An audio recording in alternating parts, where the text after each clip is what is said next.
Blah.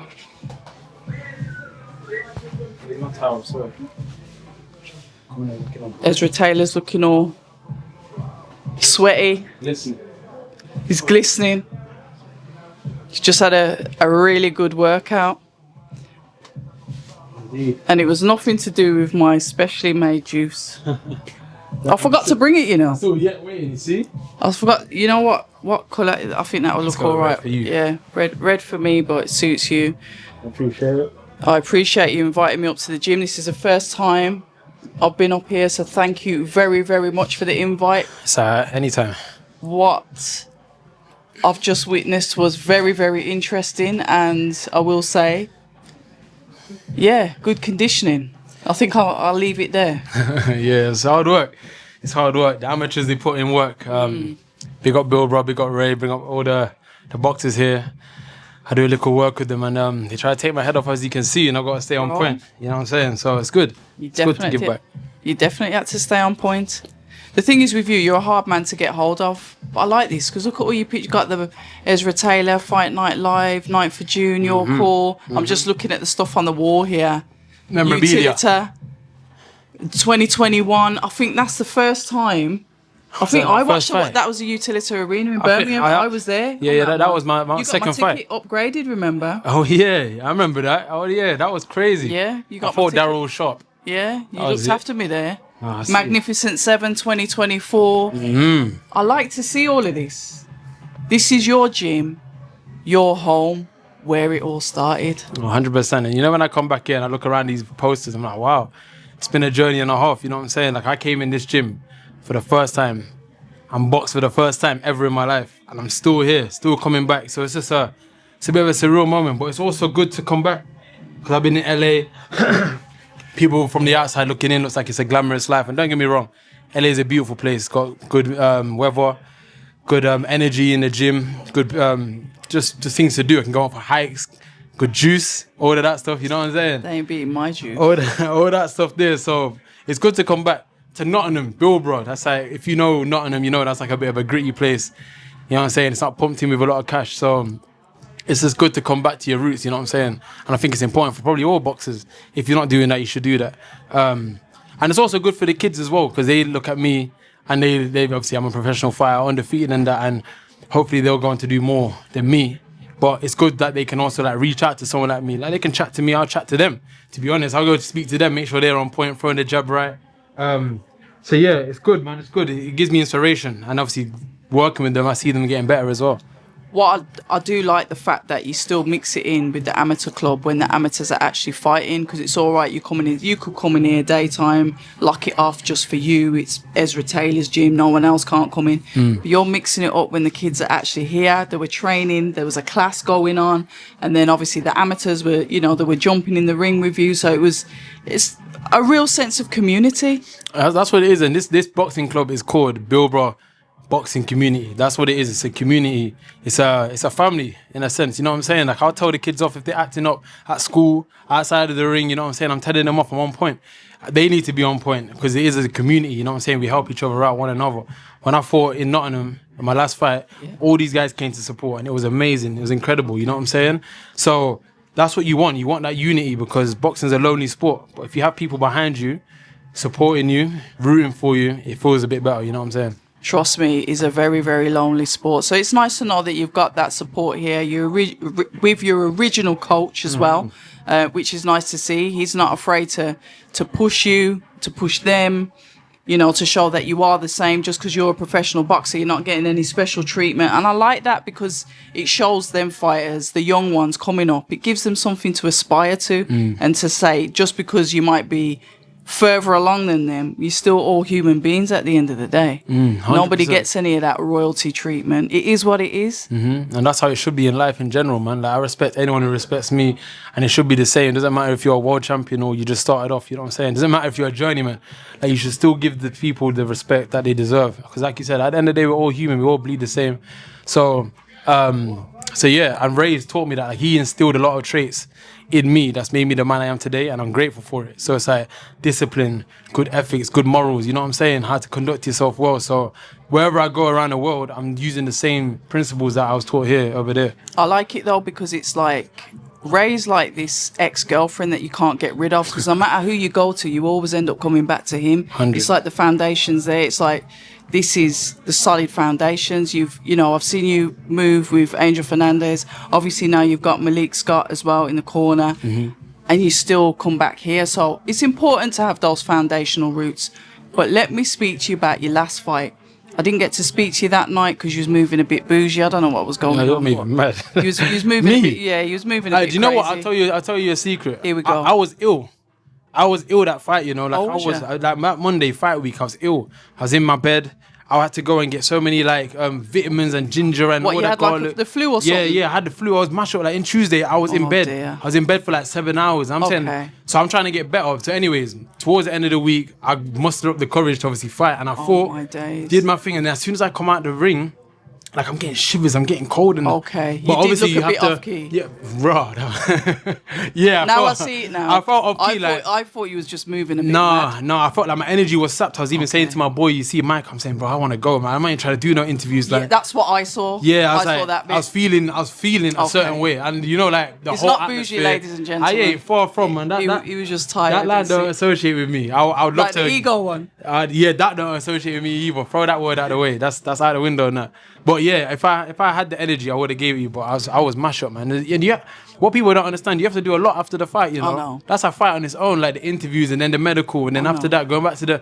All that was a lot, so that's the only reason I why. get it, and that's why I don't put a lot of pressure on fighters. So I was quite surprised when Chris Congo, after the loss, was okay to speak to me. I was like, "Are you sure?" And he did, and it was a beautiful conversation that we had. But you got through, Troy Jones. Like I said, I've watched you from the beginning, and I thought I was panicking about you going with Malik. I was proper panicking. But I apologised You don't have to. publicly to say I'm Right. sorry I doubted you. Appreciate it. And yeah, I saw improvements. I think you two really gel well together. It's almost like a father-son relationship. I've said that to you off camera. You almost look like you could even be related at some points, but it really works. It does. So when you've made that decision, how does that decision now sit with you, Ezra? This is just me looking from the outside, but it's got to be your words. How does the decision sit with me? I think it's one of the greatest decisions I made. My team's stronger than ever, and I'm not. It's no offense to anyone before who's been in my team, who I was with before, but now it's like the pieces to the puzzle finally like formed itself. You know what I'm saying? And yeah, man, Malik's a great coach. It's a bit of a father-son type of chemistry we got going on, and it's hard for someone like me because I'm a man, innit? I'm a masculine man, right? I'm an alpha. Like I look at myself as an alpha and all this stuff. He's alpha, ladies. Wait, hold He's on. alpha. But all boxers kind of have that in them. You know what I'm saying? We do have that in them. In ourselves, sorry. They should. Like this is an animalistic sport that we're in. You know what I'm saying? And we have to look at ourselves as an animal, right? No. So with Malik now, I've had to kind of go full circle and become a bit of a child, having the childlike mentality to learn, to be a student. Like Red, he's shouting at me. He's shouting at me, and he's you know what I'm saying. He's got the passion, and he's shouting at me in a way where I'm like, raw, like another man couldn't really shout at me the way you're shouting at me. I'll be honest, but I respect him so much, and his knowledge is so extensive, and I know he wants the best for me, meaning that I want the best for myself. So it's like, yo, again, throw away the ego, throw away the pride. You're here to learn, you know what I'm saying? So if we have to keep we have to keep going on like how we're going on with you shouting in my face and swearing at me and whatever to get something right, then do it. Let's get it right. And then that's when you see the performances, and the performance, my last fight was great. You know what I'm saying? I give it about probably a 7 or 8 out of 10, but it was a performance I was happy with against a tough fighter. Like, I don't think I'll get credit for my opponent. Like Troy Jones, he ain't no joke, and I can't wait to see him fight other people because he'll give a lot of people a lot of problems. I promise you that. I think he's just announced a fight. I think he's back out again August on a or something, local, right? yeah, local 28 show. or something like that. And yeah, like again, I'm rooting for him as well. I wish him all the best. I did it beforehand, not when he was fighting me, but now I wish him all the best. But yeah, the Malik move, it's a very good move, and I feel like everyone and their dog Stevie Wonder can see that I'm making improvements. You know what I'm saying? But on a day-to-day basis. Your feet is something that I look at, and I say that your footwork is the thing that I notice that's got better. you used to have a really wide stance and it wasn't necessarily balanced. I think with Malik, he's tightened your feet up and you're getting more of that balance. So when you're sitting on the shots, you're throwing them lovely. Yeah. They're hitting, they're connecting. We see the damage that you can do. So that's one of the, definitely one of the things that I noticed. Yeah. You can look at your punch selection as well. I mean, there's a plethora of things that I'd say that the instruction fits your style. So it's not forced. Right. Does that make sense? Yeah, 100%. Because when somebody's trying to mold you into a style and it doesn't necessarily suit like your mentality, your style as a fighter, doesn't work. You don't. But it seems like this has been spoon-fed and drip-fed, but it's working with you anyway, so you understand it, so you're able to execute it. Exactly. It's almost like learning a new language. That's it, yeah. And I want to do it as well. Like I'm hungrier for more. Like I'm always saying, You've always been hungry though. Always that, been it. That Always hasn't been it. changed with you. Always. But you know what? When you know that something is right and it's developing you, and you want more of that, you know. And especially it's like something I've never had. So it feels like. And again, it's no offense to anyone, but what he's saying to me, other boxers probably can't relate to it. You know what I'm saying? He's working with Deontay Wilder, for example, before, right? The things he's teaching me, I couldn't, and I can't see Deontay Wilder being able to execute it. And that is what I saw, and that is why I wasn't sure this was going to fit for you. That's exactly my reason. Yeah. It's not a one-size-fits-all. You know, you can look at certain coaches and they've built world champions, but then they've gone on to have other fighters, and it just hasn't worked. Right. I'm a strong believer in the fighter makes the trainer, not the other way around. So I think if you gel really well and you work really well together, it can become something really, really special. That's what I'm starting to see now. You know what I'm saying? Like we're trying things out in training, and then we're executing it in sparring, and it's working. So I'm just saying, like, wow, man, this is crazy. Like these things all work. It's clicking. Like again, I don't know if you've seen, you probably have, that I'm doing wrestling now.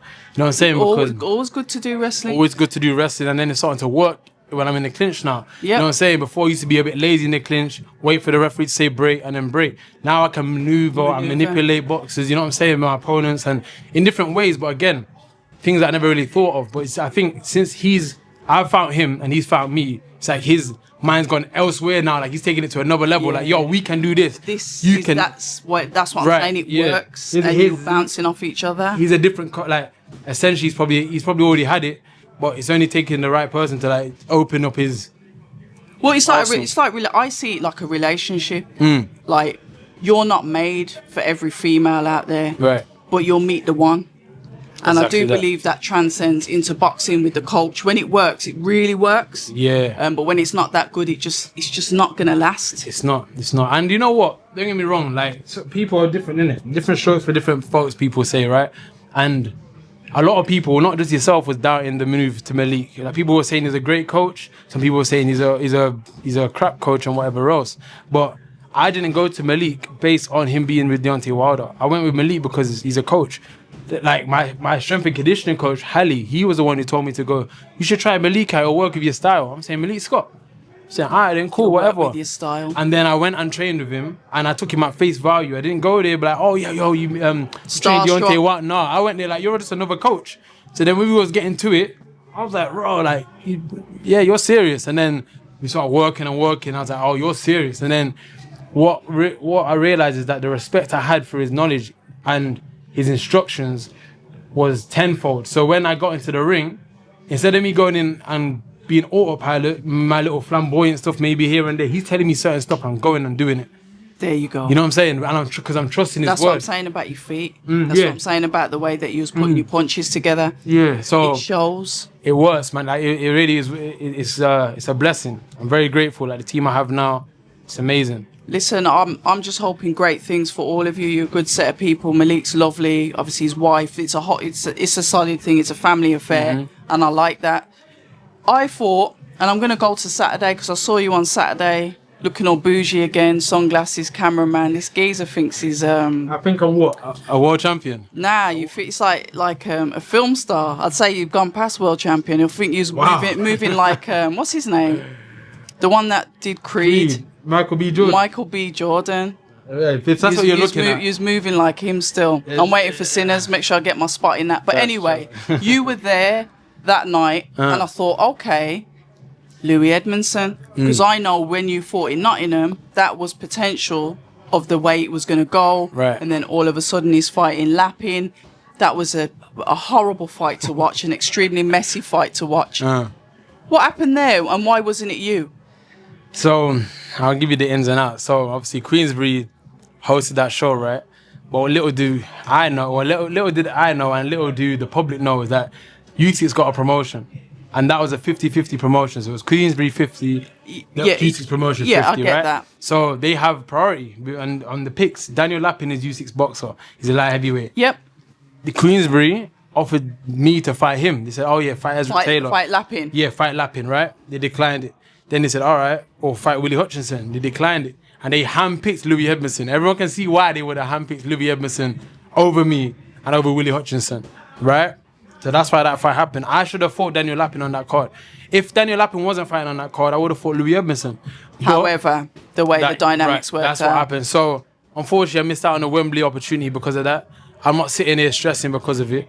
It is what it is, man. Like, you see my journey. These things happen all the time. I don't get the best of luck. From no seats to a seat. At the table. To moving up the seats. Crazy, right? Yeah. Crazy. Absolutely. You've seen it all. I've seen it all. So when these things happen, I'm not surprised. It was telling me Wembley. Obviously, Lewie Edmundson came to my fight. I went to his fight. We done our part to build it up. You know, big up Lewie. Like, we built our thing, right? Yeah.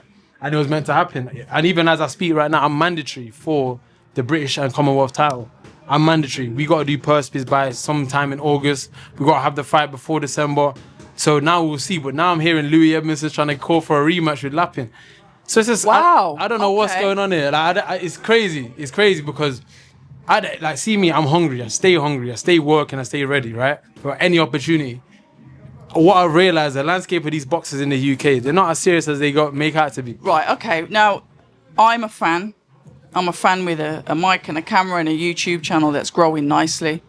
You're a fighter. What do you see that I don't see? Because you mentioned that, and I'm going to cut straight to Hamza Shiraz going over to the States and absolutely obliterating Edgar Berlanga. Mm-hmm. After Edgar Berlanga went on, the Breakfast Club with Charlemagne and said, UK soft, they're all peas, this, that. And Shiraz just went over there and climbed through him. Like it was an open window. That's the type of devastation that we're talking about. So you sitting there saying that now, what do you mean is where I'm going? What are you trying to say? Because remember, these are fighters. You can talk about them. You can say what you want. I can't because I don't climb through the ropes. See what it is? I don't mean any disrespect to any fighter. But it's disrespectful though. Well, take it. You come see me in the ring if they want to, you know what I'm saying? But with that, what I'm saying is, people like to say, oh, I want to fight this guy, I want to fight this guy, I want to be the best or whatever. Do you know what? Tell a lie. I don't really hear people say that they want to be the best anymore. I just see people fighting for money. And that's what it is. People are incentivized and motivated by money, and that's fine. That's great. You can do that. But I'm never like that. I've never been like that. You know what I'm saying? I don't know money. I'm here for something more than money. You know what I'm saying? I want to be great. I want to be number one. I want to be world champion. So I'm impatient. You know what I'm saying? I've always got some type of hunger in my belly. So I'm like, oh, that opportunity, I want to fight this guy. I want to fight this guy. I want to fight this guy. These guys don't want to fight me if the money's not right. To a lot of people, Red, I'm a very high risk and low reward fighter. You know what I'm saying? To fight. What, like Lyndon Arthur, why would you fight me? Who am I to you? It's a low reward, right? And most of the time, all these other fighters, Willie Hutchinson, Ben Whittaker, Lewie Edmundson, you know what I'm saying? I'm a Joshua Boatsi. I'm a low reward fighter. I get it. I understand it. But I'm hungry. You know what I'm saying? At some point, these guys are going to have to see me. I don't care for the money. I really don't. And that's why I said to Lewie Edmundson when I was at the Bournemouth show, brother, you can have half of my purse. You think I care about the money? Give me the belts. I want the belts. You know what I'm saying? I want your record. I want to win. I want to move on. I want to climb rankings. I ain't got time to be talking about money, because if I was doing this for money, I'd be doing something completely different. I wouldn't be getting punched in my face. I promise you that. So when I talk about, I'm ready, I stay ready, I'm a professional and whatever else, I mean it, like down to my core. So it gets me a bit agitated when I see these opportunities slipping through my fingers because of what? Because I'm good. You know what I'm saying? They look at me like I'm good, and so they avoid me in a sense. That is, and I always will reflect it, boxing is literally a mirror of life. When you are good at something, or when you are potentially a threat, The only way to eliminate a threat is to silence it. And in your case, it's not to give you the fights. In other business sense, it's not to give you maybe a platform that you can showcase your skills or give you that job that you've always wanted, that promotion. It's like, yeah, you're great. And then a job comes up. Now we've chose our mates for it. We've chose someone we know for it. We've chose someone that's not as good as you, but we can control them. Right. Now, this is the same that you're going to get with boxing. Like you said, it's that high risk, low reward. And you're in that, what can I do with him box? But you've got to keep working. You've got to keep active because you know in boxing, if you're not fighting, if you're not talking, if you're not doing anything, we'll forget about you and we'll move on to the next. 100%. There's a few light heavyweights that can catch our attention, but I'm here with you to try and catch yours. Yeah, it's the era we live in, innit? You know what I'm saying? I ain't gonna sit here and cry over spilt milk like that. What I've understood and why is in it. So I understood the game. I ain't mad at it. It's just how it goes. So yo, get with it. You know what I'm saying? Get with it. Make the moves. Make sure you're ready for the opportunity. Hence why I take myself and I invest in myself and I go to America. I make sure that I'm ready at all time. They're telling me I ain't fighting till October. Do you know that's a very long time away? October, even November. So do I need to be doing this training that I'm doing? You just seen the training that I'm doing. I don't need to be doing this. But I stay ready regardless because that's what a professional does. I stay as a professional at all time. I'm 30 now, and I'm going to be a professional and remain like this until I'm 36. Hopefully that's when my career, I've done what I needed to do. I can calm it back down. But for now, it's all gas, no brakes. So I'm going to be at all these fights. I'm going to be watching all these opponents. I'm going to be making my opportunities. If no one's giving it me, I'm going to create it myself. And I like that because sometimes you have to create these opportunities and you've got to go out and be there and be present. You know, sometimes the call-outs are such, it's like, ugh. But if they're good call-outs, so if you got that style with it, it can work. So you're a businessman. I guess you're going to figure that out. But for now, you've just got to keep training, like I said, until you're back out in potentially October. Good month for sun, November. But November. Yeah. October, November. Joshua Boyatsi should be fighting Zach Parker. I don't know if you know that, but that's the card I should be fighting on. So that should be October, November. Bradley Ray's fighting Lyndon Arthur again. That's in October. Yeah, I saw that. Sorry, yeah, tell a lie. I missed that completely because dismissed that out of my mind. So obviously Louis Edmundson was fighting in Wembley, right? So then we was meant to fight Bradley Ray for the European title. He was? Yeah, he just beat the Shaq and Peters. Yeah. Just got the European. Yeah, that was a good fight, that was. We put an offer to fight Bradley Ray. And my offer was better. Our offer was better than Wasserman's. Than Wasserman's. Yeah. But he went to go and fight Lyndon Arthur because obviously he's from Manchester as well, right? Yeah, I've seen that. Man City versus Man U, the little derby and whatever. And you know what?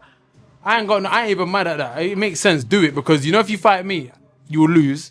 I'll get the belt, and that derby is no longer existing. You know what I'm saying? So go do your thing over there. If what happens with boxing and the light heavyweight.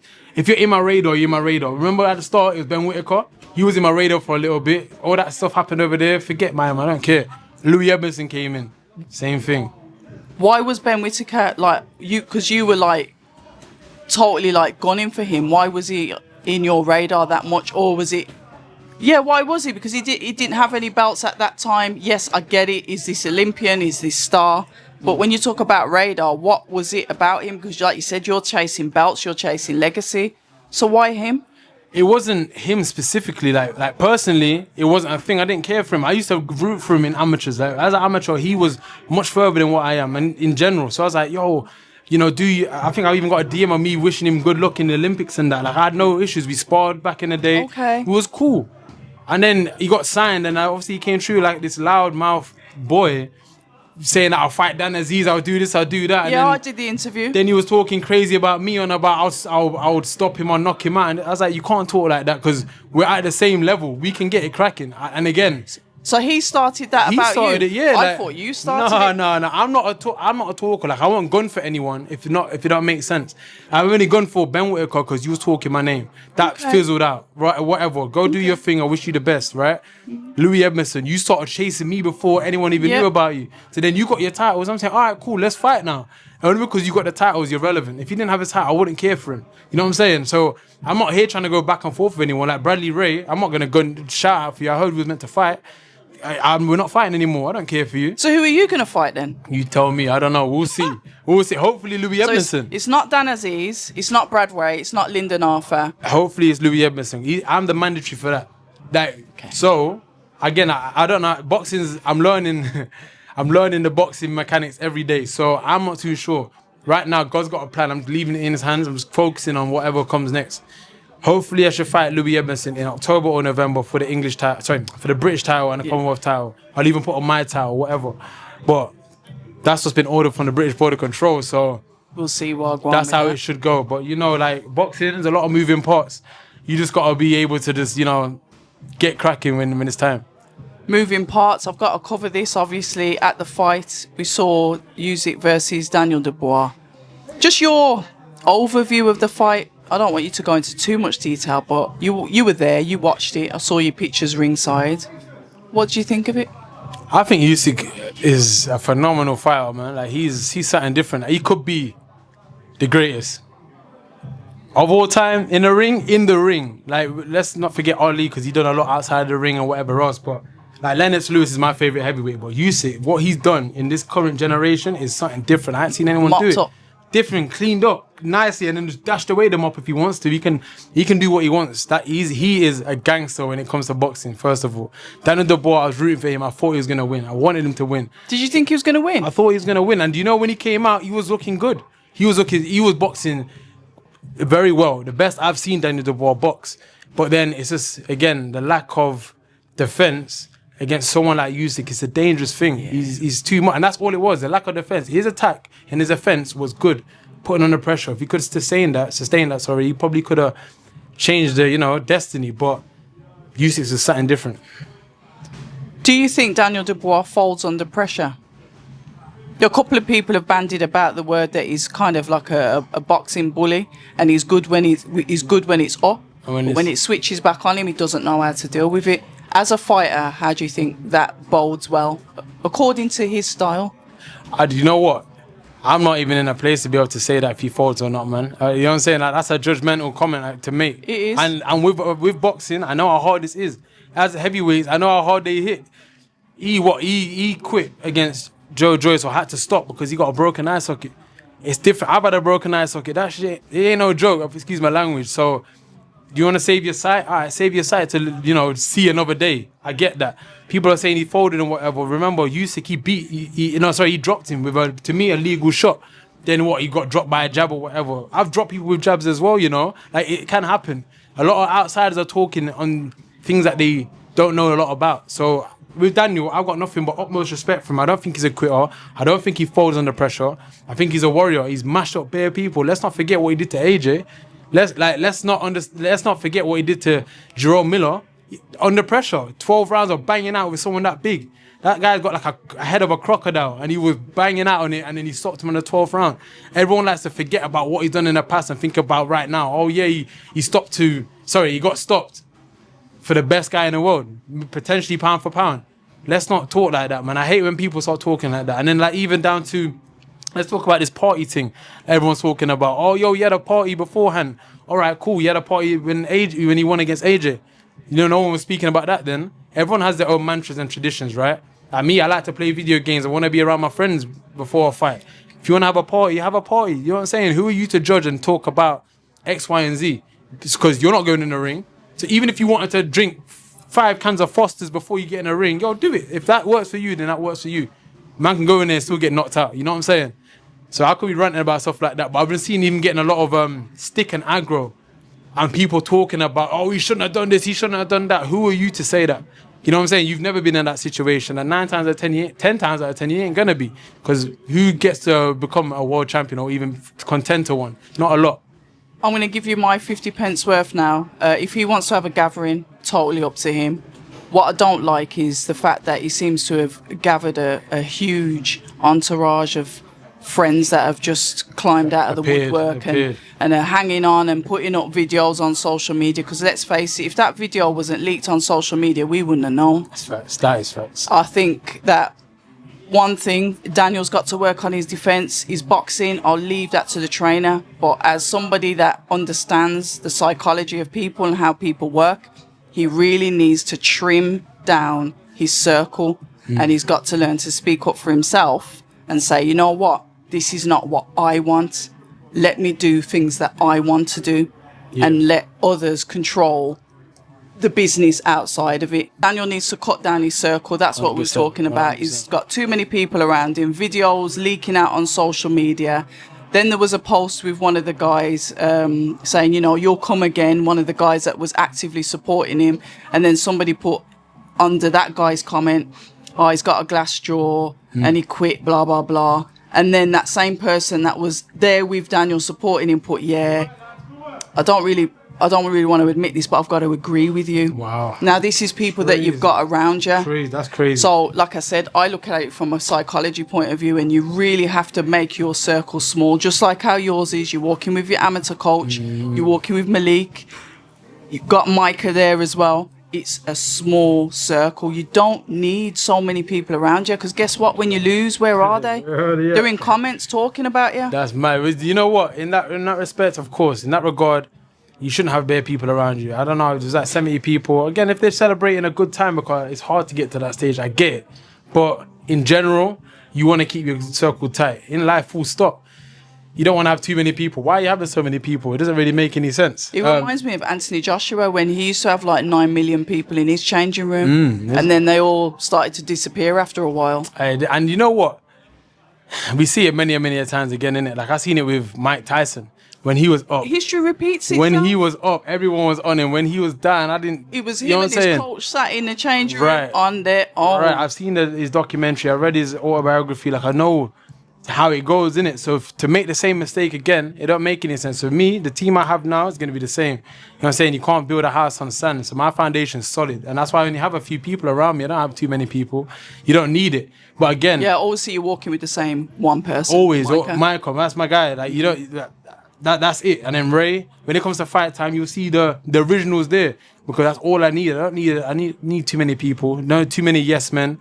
A lot of people want to come through and say yes. I bet. A lot of people want to come through and say yes and get on board and, you know, gas you up, and it's not needed, innit? Or the only validation you need is yourself and then the team that you trust, and that's about it. Other than that, you don't need too many people around you. And I feel like it's easy to get lost in the path to the top, you know what I'm saying? Regardless if it could be money, girls, friends, events, parties, all this type of stuff that can just draw you out. So that's why the small team you have shouldn't allow you to even get drawn out. You know what I'm saying? They keep me on point. You see how Ray talks to me. You see how Malik talks to me. You see how Micah. These guys will bad me up if I start leaning out of what I'm meant to be doing. And I like that. So the point that I don't even need them to come and do that, because I'm always on point now in general. You know what I'm saying? I can't not be on point. So yeah, man, I look at other people again. Danny Dubois, cool guy as well, man. When I met him, was in Spain, and he was training he was in training camp for the first Usyk fight, and he's a funny guy, man. I can't lie. He's like, oh yeah, after my fight, I'm gonna go get a green Lamborghini and this is that. So you're saying it in a party type? Hey, who knows behind closed doors? He's a different type of guy, but yo, big up Daniel, big up Don Charles, man. They've done incredible stuff. You know what I'm saying? Yeah, definitely. I think Don Charles definitely doesn't get the credit he deserves. It's only one of your 8 girlfriends, anyways. What kind of stigma and stereotype do you have of me? I don't know. I just like to throw stuff out there. That's crazy. Don't throw stuff out there, man. Don't throw stones if you live in a glass house. Bro. What are you trying to say? I'm just saying, don't throw stones. Come on, talk to me. What's my glass house looking like? I don't know. You need to put it back out there. You need to put that back on me. Just don't throw stones, man. That's what I'm saying. I ain't in a glass house, you know. You need to tell me what this glass house looks like. Ladies and gentlemen, if you think I live in a glass house, please feel free to put something in the comments. Unless you know something I don't. Listen, no comment to that. Anyway. No comment. Next question to all that. Listen, I just want to see you back out. Me too. I know you're going back to the US for training. So yeah, we'll have to do this again. 100%. October, November seems far away, but if you're back in the UK, let me know and I'll come back up and watch you get pieced up by the amateurs, because that was yeah, come watch that. They piece me up, I can't even lie. They give me some work right there, man. I tell people all the time, that sparring there is harder than flipping sparring a professional. You know what I'm saying? Because they're young and they're fresh. Young and they're hungry as well. They're hungry. Sometimes I give them a little incentive and saying, yo, I'll give you £50 if you bust my nose. What? They're going crazy. Really? Yeah, they're going wild. But I need them to go wild. You know what I'm saying? I need them to beat the fear. Or maybe, like, you know, they're looking at me like a mammoth. Oh, yo, I'm going in the ring with Ezra. No, like, yo, forget that. You're going in the ring with another man. Go beat him up.